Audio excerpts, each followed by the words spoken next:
Hola mis queridos estudiantes, vamos a ver el signo lingüístico, el significante y el significado para poder comprender cómo estos inciden en el comportamiento del lenguaje y cómo, asimismo, nosotros vamos construyendo realidades a través del uso de diferentes palabras. Los invito a este viaje, les va a encantar. Ante cualquier cosa, tenemos que partir con lo más básico, que es la lengua. Ustedes muchos tienen que estar pensando, pero si la lengua es ese músculo que yo muevo dentro de mi boca y me sirve para lamer, para saborear, para comer, pero no. La lengua en sí mismo, desde el punto de vista del lenguaje, o sea, de la estructura, desde el momento en que nosotros pensamos en construir una idea, es esa manifestación del lenguaje en una comunidad concreta y está formada por un conjunto coherente de signos lingüísticos que son los elementos mínimos constitutivos de la comunicación. Por ejemplo, el hola, cachai, kikiri, tuponí, tupodí, todo ese tipo de palabras, la comunidad concreta, entiéndase, los chilenos las utilizamos y son las manifestaciones de nuestro lenguaje. Esa es la lengua. Cuando a nosotros nos preguntan qué es lo que hablas, uno debería decir, yo hablo la lengua del español de Chile, porque nosotros no hablamos español, ¿ya? Entonces, desde esa perspectiva, nosotros tenemos una manifestación particular del lenguaje a través de ciertos signos y conjuntos coherentes que utilizamos dentro de nuestro entorno común. Ahora bien, ¿qué es el signo lingüístico? Bueno, el signo es todo lo que yo puedo percibir a través de mis sentidos en palabras súper básicas. Si ustedes lo ven en la diapositiva, dice que es algo perceptible por los sentidos que representa a otra cosa, ¿cierto? Porque yo puedo ver una silla y yo digo silla, pero puede alguno de ustedes que me diga, no, pero para mí es un banco, porque es algo que mis sentidos lo perciben, pero puede representar otra cosa dependiendo del bagaje cultural que tenga una persona, ¿ya? Por lo tanto, todo signo se compone de un significante y un significado.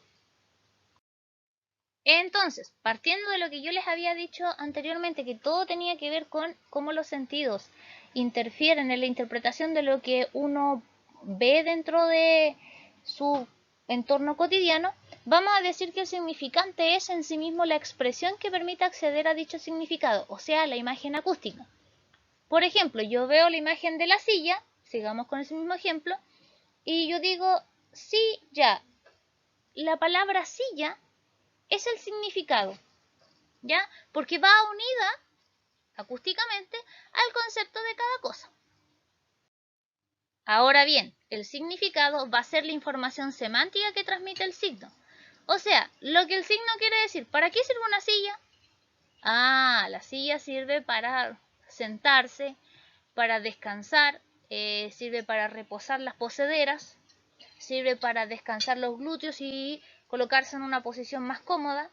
Y es la información que el hablante, o sea, yo desde mi uso particular, extraigo de esa realidad que percibo a través de mis sentidos.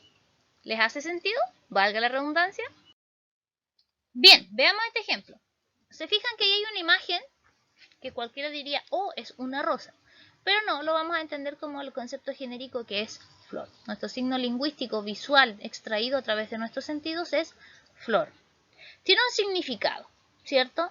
Y ese significado asimismo tiene un peso desde el punto de vista del significante que tiene que ver con el plano fónico. Yo digo flor, rosa, flor, clavel diría otro, y desde el punto de vista del plano grafemático se escribe F más L más O más R, quiere decir flor. Eso es el componente del signo, significado y significante. Ahora veamos este ejemplo que me encanta. Este ejemplo tiene que ver con el perrito, ¿cierto? Yo veo esa mascota que todos, casi todos tenemos en nuestro hogar y nuestro referente visual es perro, ese es nuestro signo. Nuestro significado es que los perritos son fieles, son cariñosos, son amigables, te mueven la cola, siempre están contigo. Todo esos haberes. En cambio, su significante o el peso que en cualquier parte del mundo se va a concebir como tal, va a ser que es un animal canino que tiene 4 patas, que ladra para hacerse notar. Ahora bien, seamos sinceros, un mismo objeto mental puede tener varias imágenes acústicas. Ustedes, por ejemplo, desde chiquitito les tocó dibujar una casa y yo creo que es el mismo dibujo que a mí me tocó hacer desde cuando yo era pequeña. Pero ese mismo objeto mental en diferentes partes del mundo tiene muchas imágenes acústicas, y esas imágenes acústicas pueden ser casa, choza, ruca, mansión, cabaña, hostal, hotel, pieza, dormitorio. Todos esos significados y significantes van asociados a diferentes imágenes acústicas, y esas imágenes acústicas van determinadas como sinónimos en la lengua y a la inversa, ¿ya? Por eso siempre se dice que muchas imágenes acústicas son polisémicas, tienen muchos significados, y va a depender también del tamaño que se le quiera dar o de la extensión, de la profundidad, pero se puede aplicar a diferentes objetos mentales. Un ejemplo de ellos es este pequeño texto de Gabriel Jiménez Eman, que es El hombre invisible, y dice así: aquel hombre era invisible, pero nadie se percató de ello. Invisible, de acuerdo al diccionario, es que no puede ser visto, ¿cierto? Pero de acuerdo al contexto, todos lo ven, pero él se siente invisible. Es como cuando a veces uno está tranquilo en su casa, se siente solo, se siente triste, se siente angustiado.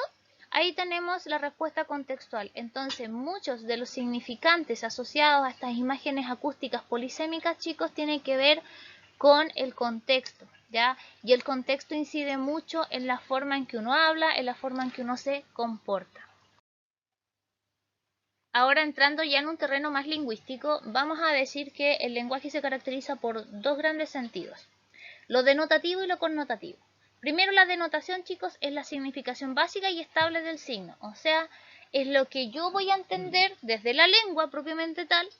Desde el momento en que yo conozco esa palabra, yo voy a entender un significado y un significante propio, y que va a tener un peso aquí en Chile, en México, en Perú, en Uruguay, en todas partes va a tener ese mismo valor, es estable. Pero no así cuando hablamos del plano connotativo.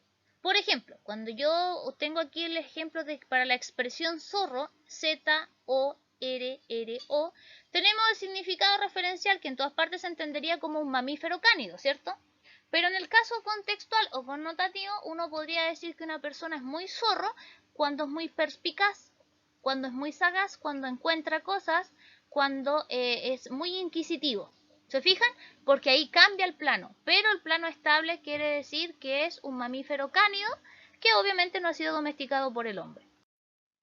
Ahora bien, desde el plano de la connotación, tenemos que tener claro que este es un conjunto de valores, chicos, que son secundarios y que rodean una palabra dentro del sistema de valores de cada hablante. Volvamos al mismo ejemplo anterior. Así como se dijo que zorro era un mamífero cánido, también se puede decir de una persona que es astuta, que es hipócrita, o todos los valores agregados que yo les mencioné con antelación. En este caso, la expresión y el valor connotativo del signo han ascendido, han dado un valor polisémico. Ahora les dejo una tarea sumamente difícil.